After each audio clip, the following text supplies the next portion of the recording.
You know, the story of America is one of history's most unexpected. I mean, how does a place that was once considered a total backwater become a global superpower? Well, we're going to try to cover over 400 years of that journey right now in the next 5 minutes. It is a wild ride, so let's just dive right in. It's honestly kind of hard to believe, but when Europeans first started exploring the New World, North America was pretty much ignored for more than 100 years. The first Spanish explorers who came through didn't find the gold they were looking for, so they basically just slapped a label on it. Useless. And that really is the million-dollar question, isn't it? How does a place that was dismissed as empty and not worth the trouble transform into the most powerful nation in history? As we're about to see, the answer is this surprising, kind of crazy mix of luck, war, and some truly incredible deals. So, our story kicks off with the big world powers of the time looking pretty much everywhere but here. Remember, when Columbus sailed west, he wasn't looking for America. He was trying to find a shortcut to Asia for all those valuable spices. What he stumbled upon instead kicked off a massive gold rush, just not in the north. This right here, this really captures the entire mindset of the time. It wasn't about land, it was about finding gold, pure and simple. And the Caribbean and South America had tons of it. So Spain, the dominant power back then, focused all its energy down there, which left North America wide open. Early on, Spain and Portugal basically put up a "Do Not Enter" sign around the New World. They literally drew a line on a map and split everything between themselves.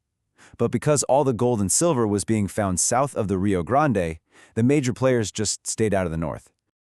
Okay, so fast forward about 100 years. Other countries, like England and France, finally decide, hey, maybe we should give this forgotten land a shot. The English set up their colonies on the East Coast, and the French claimed this huge territory in the middle. And, well, you know what happens when you put two major rivals right next to each other? A fight was bound to happen. So when the French and Indian War started, it looked like France had this massive territory. But the real story, the one that mattered, was the people. The British colonies had over 1 million settlers crammed onto the coast, while New France had only about 60,000 people spread across that giant area. That population difference, it turned out to be the game changer. The result? A complete and total victory for Britain. France was basically kicked off the continent. Britain now controlled this colossal piece of North America. But winning a war is incredibly expensive, and that created a whole new set of problems. To pay for that huge war, Britain started hitting the colonies with new taxes, and the colonists, who felt like they had done a lot of the actual fighting, were absolutely furious. This single idea, taxation without representation, it just spiraled from protests into a full-blown revolution. So the new United States wins its independence, but really, it was just this small strip of land on the coast. No one had some grand plan to build a continental empire. Its incredible growth was almost totally accidental, and it all started with a problem brewing over in Europe. And this is where Napoleon Bonaparte enters the picture. He had just gotten the huge Louisiana territory back from Spain, and he was dreaming of a new French empire in America. But he had a much, much bigger problem. He was about to go to war with Great Britain, and he was completely broke. So a few American diplomats go to Paris, and their plan is to try and buy the tiny but super important port of New Orleans. Instead, Napoleon's ministers just stun them by offering, well, everything, the entire Louisiana territory, for just $15 million. It was, without a doubt, the deal of the century. And just like that, with the stroke of a pen, the United States literally doubled in size overnight. Now, this wasn't some brilliant American strategy, it was a direct result of a war in Europe. America just happened to be in the right place at the right time. And now, it controlled the entire Mississippi River, which was like the superhighway for commerce on the continent.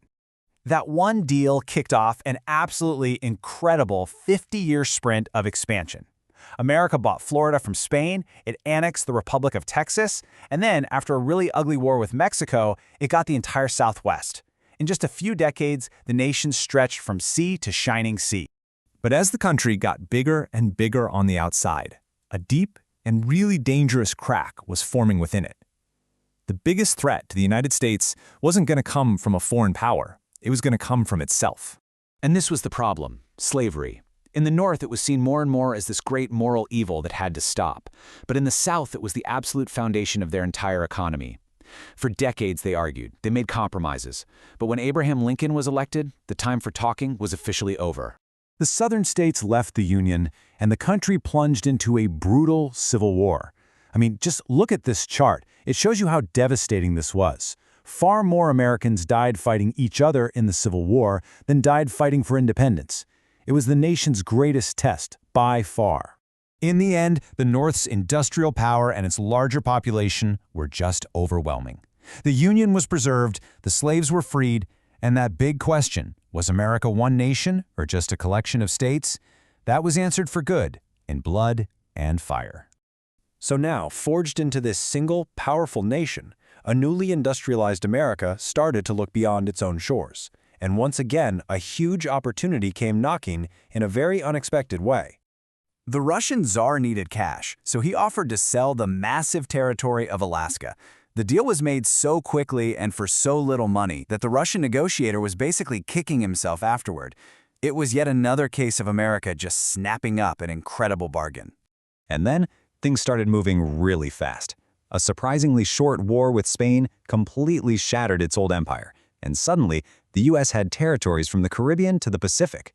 Around the same time, Hawaii was annexed for its Navy base. And finally, the U.S. built the Panama Canal, cementing its role as a true two-ocean power.